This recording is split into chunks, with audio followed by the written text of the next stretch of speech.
Which is another reason why for that kid I just mentioned in my earlier question, what the f are you doing? 135 and you've already jumped from step 1 to step 12 and skipped everything in between. Alright everybody, first week of Turkesterone is in the books. Let's see how it went. So, first thing I want to analyze, one of the performance indicating variables I will be tracking of, obviously just regular old body weight. My starting weight, we're not going to be using just day 1 as my starting weight. I don't like when people do that because your body weight could increase like a pound the next day, which is actually exactly what happened in my case. So because of that, I like to look at a 3-day average. So days 1, 2, and 3 combined together to give you your overall starting weight, which in my case was 192.3 pounds. Now jumping ahead a little bit actually past the first week onto day 10, the current 3-day average is 193.5 pounds, indicating a 1.2 pound weight gain. Again, how much of this is muscle, fat, water weight? We don't really know. That's why we have the DEXA scan at the end of this experiment, which is going to tell us a lot more. Nonetheless, this is good to look at. Now, the other thing I want to mention is side effects. A lot of people have asked me like, all right, Igor, well, now that you're into it, how do you feel? Are you noticing anything? Are you having any side effects at all? And the first thing I want to say is that it's way too early for that. The answer is pretty much no. The only thing that I did somewhat experience is a bit of upset stomach. Not indigestion, but kind of just like, you know, the stomach didn't feel that great. However, it's hard to say as to what the actual, it's hard to pinpoint what the reason behind that was. Maybe I'm just consuming more food. Again, I'm eating more calories than I was in the past. Just in general, more food is usually going to have a little bit of an impact on your gastrointestinal health. Because of the morning doses, it's possible that consuming turkesterone on pretty much an empty stomach isn't necessarily the best option. I'll keep on monitoring this and let you guys know if it continues or if it gets worse, but I'm really not that scared. So, there is one more thing we need to talk about: strength levels. Tracking how strong I am on a few major compound lifts, not like necessarily from a 1 rep max standpoint, but working sets. The 2 lifts that I want to really focus on the most are going to be the bench press and the overhead press, or in my case, the seated overhead press, shoulder press, military press, whatever you want to call it. I just wrapped up pretty much my first week of training, and this is what I got. This is me on the bench press. Again, right now at the moment, I am aiming for 4 sets of 8 to 10 reps. No less than 8, no more than 10. I'm going to show you guys my first and my 4th set. I'm not going to show you everything because it doesn't matter. All you need to see is how I was on set number 1, and most importantly, how I was on set number 4, the final set that actually matters. This is very important to see how many reps did I get. Did I at least get 8? Did I maybe break it? Did I beat it doing an AMRAP? Did I get 10, 11, 12? Those are very positive indicators. What was the bar speed? What was like the quality of form? All of those things. I got 245 pounds, 4 sets of 8s, and as you can tell by that last, those final few reps on that last set, they weren't easy, but they weren't terrible. Like theoretically, I could have maybe done 1, maybe 2 more if you had like a gun to my head. I'd probably say that was a solid RPE 9. Now, when it comes to the seated shoulder press, this is 4 sets of 8 reps at 160 pounds. And for the record, I do want to mention this is noticeably easier than doing them standing. Standing overhead press has a lot more difficult factors. Just stabilizing the weight using your back and your core already makes the exercise significantly easier. So I would say that on the seated shoulder press, I'm a solid 5-ish%, maybe 10% stronger than I am if I were to do the same exercise just standing. So I just want to clarify that a little bit, but yeah, 160 pounds, and as you can see on my 4th and final set, I got the weight up. It was clean, it was good, it was full, maybe even too full range of motion. One of the problems I do a lot is I just have it in my mind ever since I was a kid, and I did a lot of half reps, half bench reps, not going all the way down on squats, all this bullshit. And eventually, once I cued in on this, the needle almost went to the opposite side of the spectrum. I was so terrified of being a half rep training little bitch and cheating on my lifts in the gym when I was like 20, 21, that I pretty much ever since then have done the opposite. I'm the guy who does like too low on the squat. I'm the guy who goes like all the way until the bar on my shoulder press is like all the way down here, pretty much in my nipples before I press it back up. I actually am probably doing a little bit too low. So these are, you know, the baseline strength levels that we are going to have to working on in the next 60 days. Okay guys, for the final segment in this video, I thought this would be kind of cool. I got a lot of questions on my last few videos about turkesterone, and I thought I would answer a few of those in kind of like an impromptu, sporadic Q&A. However, to make things a little interesting, I'm going to be doing it interlaced with sets of me doing, this is 205 on the incline bench press. We are going for 4 sets of 8 reps. So I'm going to do a set, answer a question, do a set, answer a question, and yeah, you get the picture. Somebody to train you. Somebody to love. Away. Is it still love you want? Somebody to put you down. Somebody to slow you down. Okay. That's 10 reps, a little bit more than the minimum, but it's easy to do relatively well on your first set. The question is, can you keep it up for sets 2, 3, and 4? So I need to pace myself a little bit. Okay, first question that I got. Isn't turkesterone like shittier SARMS? Yes, and mostly no. Yes, in the sense that it is less powerful. It's going to be significantly less anabolic than SARMS, selective androgen receptor modulators. And no, like the name I just said, androgenic receptor modulators, ecdysteroids do not act on human androgen receptors in the human body. Now, androgen is just a fancy scientific way of saying human sex hormones. We're talking things like estrogen or testosterone being the main one. Because ecdysteroids do not act on these receptors, unlike anabolic steroids or SARMs, sort of, they're not really the same thing, like, at all. They function on 2 completely separate and different pathways, and in terms of strength and overall anabolic effect, it's also not at all the same thing. All right, set number 2, let's go. Again, minimum 8, 10 would be nice.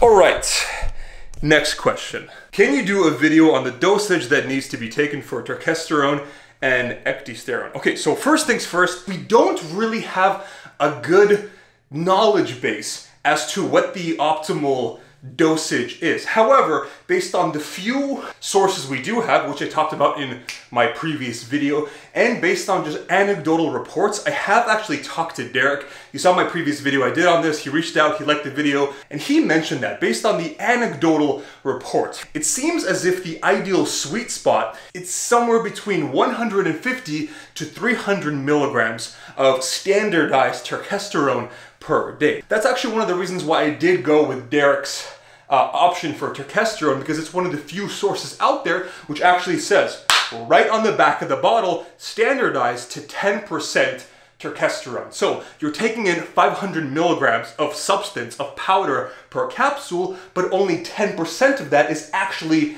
turkesterone, the ingredient we are looking for. Now, the amount that I am personally consuming, I started off at 150 milligrams per day, or 3 capsules per day. Fortunately, Derek was nice enough after he saw my video, he reached out and he actually sent me 3 more bottles. So since then, pretty much like 1 week into my experiment, I was able to increase it to 4 capsules or 200 milligrams of turkesterone per day. Now, could I technically go higher? Could I go as high as 6 or 8 capsules? Theoretically, yes, but I'd rather play a little bit on the side of caution. I'm not trying to go for the maximum tolerable dose. I'm trying to go for the minimum effective dose. Okay, set number 3. Again, 8 to 10 reps. With clean form, might I add.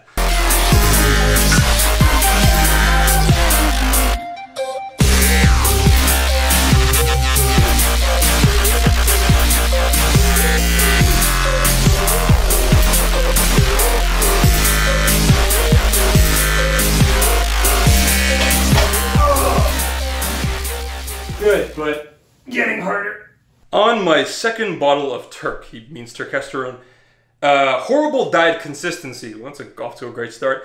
I've gained about 3 pounds. However, my bench went from 135 for a 1 rep max to 135 for 7 to 8 reps. Okay, look, this right off the bat, I don't mean to roast this guy, which is why I blurred out the name. This is something that you should not be worried about it. Unless, of course, that was kilos and you're benching 135, which is like 300 plus pounds, in which case, yeah, this is something you could look into. This is the equivalent of you learning how to ride a bike yesterday, and then today you decide to go in the store and buy a $5,000 bike, the same one used by Lance Armstrong to win the fucking Tour de France. It's like, you've got your priorities really, really backwards. If you are young, whether it be in age or fitness experience, I don't care if you're actually 40 years old, if you're this new to the gym, you should not be worrying about this stuff. Even protein, creatine, even that's probably a little bit ahead. You should be worried about just going in the gym, training with some basic ass beginner 3 days full body split, going home, eating a lot of basic regular food. If you're a young guy, eating whatever your mom cooks you or your grandma cooks you or your wife cooks you, whatever, nice, wholesome, ideally high protein, fruits and vegetables, decent sources of carbohydrates and fats, all of these just nice normal home cooked meals. You should not be worried about some fucking weird bug hormone extracts, which I am using to push me like 2% further because I've been training 100% cold turkey naturally for 15 years and have absolutely smashed in to my natural genetic potential. Get this idea out of your head. Keep watching my videos because it's very interesting, but that's it. It's just out of interest, it's just out of curiosity. You don't need anything. You need food, you need training, you need sleep, you need a healthy lifestyle. That's about it. And then maybe after a year or two, you can get into protein and creatine and all of that jazz. And then maybe after 6 years, you can get into what I'm doing. All right, last set. Again, 8 reps, 10 would be fan-fucking-tastic.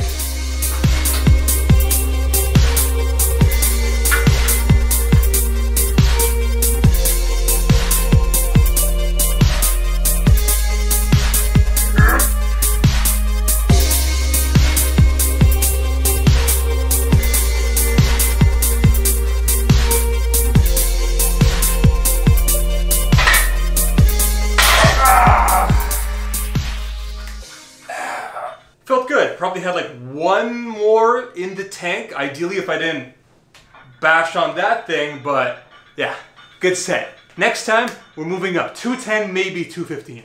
Now, there is one more question which I want to answer. The most common question. And right off the bat, I want to say this is really a good thing. This shows a pretty good level of scientific critical thinking, which I would not expect from some bullshit video by like V-Shred or some shit. Essentially, a lot of you guys said, Igor, if you are training differently, you are increasing the volume, the intensity, while simultaneously taking and experimenting with this new substance, this new factor, turkesterone. How are we going to know what actually causes the improvement, if you have any improvement?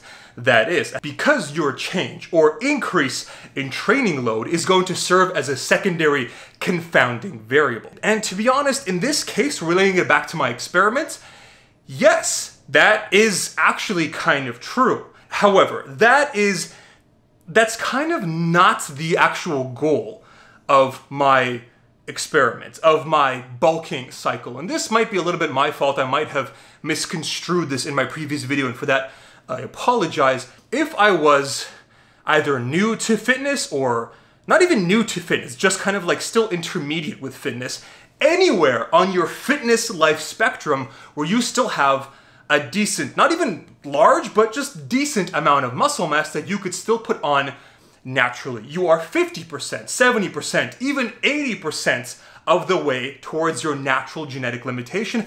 This would be a problem because you are essentially trying to test how much more muscle and how much faster you can put on muscle using, a secondary substance. However, this is where I differ from that analogy, or I differ from the vast majority of you. Because in my case, I know 100% that doing this totally normally cold turkey, it's not going to do anything. It's a crappy thing to say, but guys, let's face the music. I have been training for 15 years. I have been working out longer than some of you guys watching have been alive. So because of that, I am essentially at like 99%, if not 100% of my natural genetic limitation. Over the last few years on YouTube, you guys have seen me make improvements. You have seen me get stronger. I have gotten leaner and improved conditioning for my shows. I have improved in athletic performance, tried new things out, sprinting, running, rock climbing recently. Like, I have made improvements, yes, but how much actual visible, tangible increase in muscle mass have you guys seen on my frame? There is footage of me in 2014, a year before I even started my channel, and let's call it what it is. I'm a relatively similar overall level of muscularity and size that I am now. I'm at my limit. So because of that, to give you a impromptu analogy or metaphor, this is the difference between, let's say there's like a path and you are on a bike and you are going a certain speed and covering a certain distance, and your experiment is taking something new, in this case turkesterone or creatine or whatever it is you are testing out, and you're trying to see how much more distance, how much faster you can cover that distance. For me, that's not what I'm aiming for, because I know my bike is stationary. You guys ever seen like The Matrix 2? And there was that scene where there was like a long corridor, and at the end was some kind of magic door which led to like the Matrix CPU, or I forget, and they needed like some magic special like person who was actually a computer program. This was a fucked up movie, and he had like the special key to open the door and allow them to go forward. That is essentially what I am looking for. So because of that, I am looking for something to open the door for me, even if just a little bit, and allow me to keep going on my little bicycle a little bit more. And if I do that, if I succeed in putting on any noticeable lean body mass, whether it be visually or according to the DEXA scan, then I will know that what's causing this is the turkesterone, because without it, I'm not gonna open that door. Trust me, I've tried. I've tried for 15 years, the last 5 of which I've effectively been sort of stuck in place. Again, it sucks, but welcome to the nature of natural bodybuilding. I am a human being after all. If somebody's taking like legit anabolic steroids, you're not opening the door, you're fucking blowing the door up. And then the fire cloud explosion thrusts you forward through the door at like Mach 12, and you explode and gain 20 pounds of lean muscle mass in 4 months. I'm not exactly trying to do that, at least not yet. I am just trying to get something which could unlock the door and prop it open just a little bit, just enough for me to squeeze forward a little bit more. 1, 2, 3%. That is the goal with the turkesterone, with ecdysteroids in general, and that is the goal with this whole experiment. So new training, harder training, whatever the hell it may be, that doesn't matter, because I know that even doing that, if I do it 100% cold turkey, it's not going to result in really that much. Maybe I'll increase my volume, I'll increase my overall strength. I have done that in the past, but in terms of legit visible differences in muscularity, probably not. Not even probably, it's just not. So hopefully that makes sense. I apologize, this was a bit of a rant with like a metaphor within a movie reference. I know, it's kind of weird, but hopefully that makes sense. At the end of the day, what you guys have to understand is that this doesn't really pertain to the vast majority of you. You're not in my position. You are either newbies or you're intermediates. Even if you're somewhat advanced, you probably have not been doing this as long as I have, and therefore you still have a good amount, or at least some natural muscle potential remaining. Which is another reason why, for that kid I just mentioned in my earlier question, what the fuck are you doing?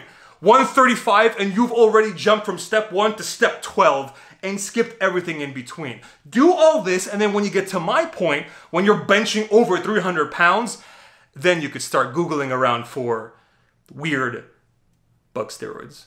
We have now established the strength baseline in this video, and now all that's left to do is actually improve upon it.